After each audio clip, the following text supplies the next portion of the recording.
Welcome back to Hannity, and we're back at Caesars Palace in beautiful Las Vegas, and we continue with 2016 Republican presidential frontrunner Donald Trump, who's our guest for the hour.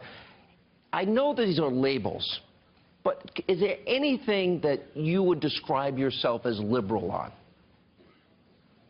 Well, look, I don't love the term, and I've been called liberal on certain things. I don't really love it. Honestly, I can't think of anything. I'm a pretty conservative person. You're pro-life, you're pro-Second Amendment. Pro-life, 100% pro-life. I mean, I have things coming because I didn't used to be. You know, many years ago, I'd be asked a question, and as a developer and a real estate person and as a business person, I was never asked a question about pro-life. And they should leave that whole statement in, because I said, you know, I really don't like it. They don't show that. But I'm pro-life. You know, when I said this, I guess I said pro-choice, and that was years ago, many years ago. But I said, oh, I don't like it. But I was never asked that question, ever. And this was the first time I was asked it on a very good television show with a very talented guy, very good guy. But he asked me the question. I said, I've never been asked that question before. But if you see the way I asked, you know, the way I answered that question, you'd understand. But I've seen things happen over the years, and it made me very strongly pro-life. And I think, you know, I've told you the story where a friend of mine, two people that I know very well, they were going to have a child, and one of them did not want the child under any circumstances, and they fought and fought, actually almost lost their marriage. They had the child, and the child is a superstar. Turned out to be a total superstar. And that changed your mind? It changed my mind, and there have been other things, but it changed my mind. And you're pro-traditional marriage? Yes, I am. I know a lot's been made over... You said good things about Planned Parenthood, but people, I guess they missed the interviews you've done with me. No, they didn't. No, you know what happened? They don't want to put it down. Look, because you said you would not fund Planned Parenthood. We have to be realistic. I know people having to do with Planned Parenthood. I know women that are, you know, that use Planned Parenthood. They do certain things properly. Cervical cancer, lots of different things.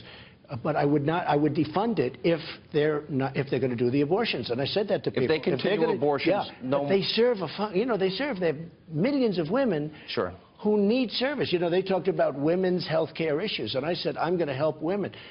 They're set up to help millions of women, but I would defund if they do abortion. Let's talk about if you get the nomination. A big part of being a president, I've been to Trump Towers many times. I see how your operation works.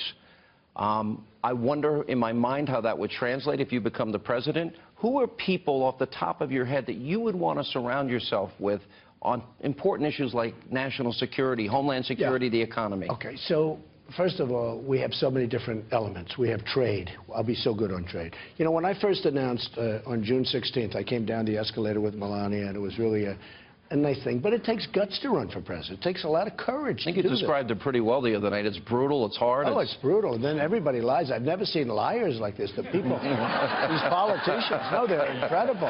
I'm telling you, just today I saw an ad about myself in federal lands. I, what do I have to do with federal lands? And it makes me like the worst person in the world. The Ted Cruz scam ad again. You know, this guy's the worst. He's one of the great liars of all time. I know you like him, but he's a serious liar. But I'm allowed to say it. Well, Rubio said the same thing. See, Rubio gave me cover, because during the debate, he looked over and he says, you're a liar. I said, great, now I can say it too. Because you never see politicians doing that. I've never seen that before, and I've dealt with a lot of politicians. But I want the greatest people. So important.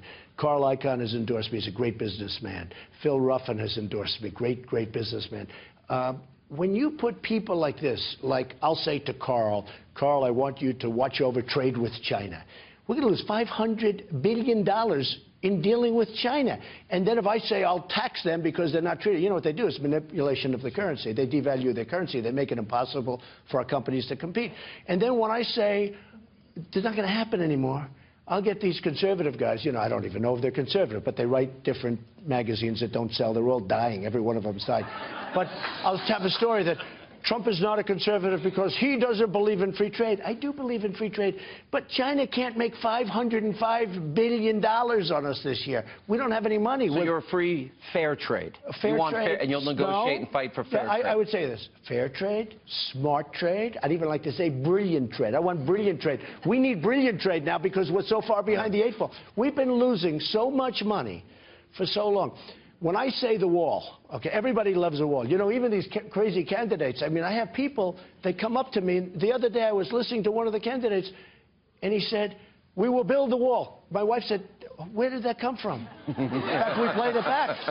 But now they're saying, we will build a wall. Now, everybody likes the idea of the wall. We will build the wall. But people, then they come to me, the candidates, a couple of them. They said, you're not going to get Mexico to pay for the wall. I said, of course I will. It's easy. We lose $58 billion a year in trade deficits with Mexico.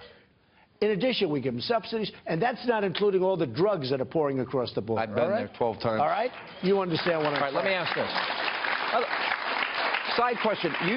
You all good with the Pope now? Was that over? I'll tell you, you know, I was raised, because we're ready to go to vote, right? Yeah. In South Carolina, we're all ready, and everybody's enthusiastic, and it's like, you know, like 15 hours before the polls open, and I'm driving, I'm getting ready to make a speech, and Corey and Hope come to see me. They say, we have a problem. What? The Pope. I said, what? The Pope. I'd never heard of this problem. In one way I was honored, and another, I said, just tell me, did he say good or bad? And they said, he said bad. I said, the Pope said bad. That's the end of that election. This is bad news. So anyway, it turned out that, you know, Mexico, and by the way, I have a lot of respect for Mexico. I respect their leaders. Their leaders are much smarter and sharper. But you're good now. But you're going to build this wall, and that's, how quickly will that wall be built? What happened, though, the leaders in Mexico said Trump is not allowing people over the border. They don't talk about the crime. They don't talk about all of the economic problems that we have. Tremendous crime. The crime turned out to be far greater than even I said at my opening remarks. So we're gonna have borders. Bottom line, we're gonna have the wall, but we're gonna have borders. We're gonna have very strong borders. And people are gonna come into the country, Sean, but they're gonna come in legally. They're gonna go through a process, and they're gonna come in legally. Otherwise, we don't have a country. You said you believe at this point in the race that it is going to be Hillary Clinton. If you're the nominee, do you view her as a formidable opponent, somebody that's tough? I would love to run against her. And I'll tell you why. She's so badly flawed. First of all, she shouldn't be allowed. She shouldn't be allowed.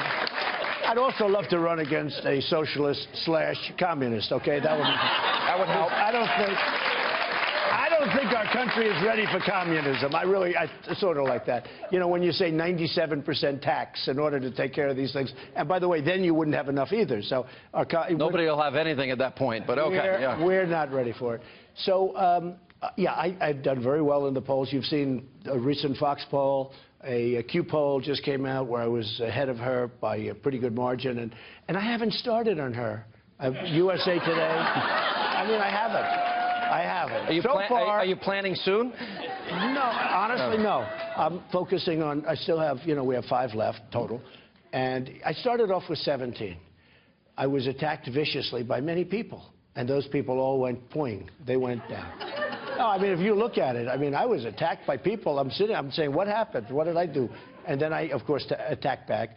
And, you know, a lot of people went down. Every single person so far, I'm very proud of this record.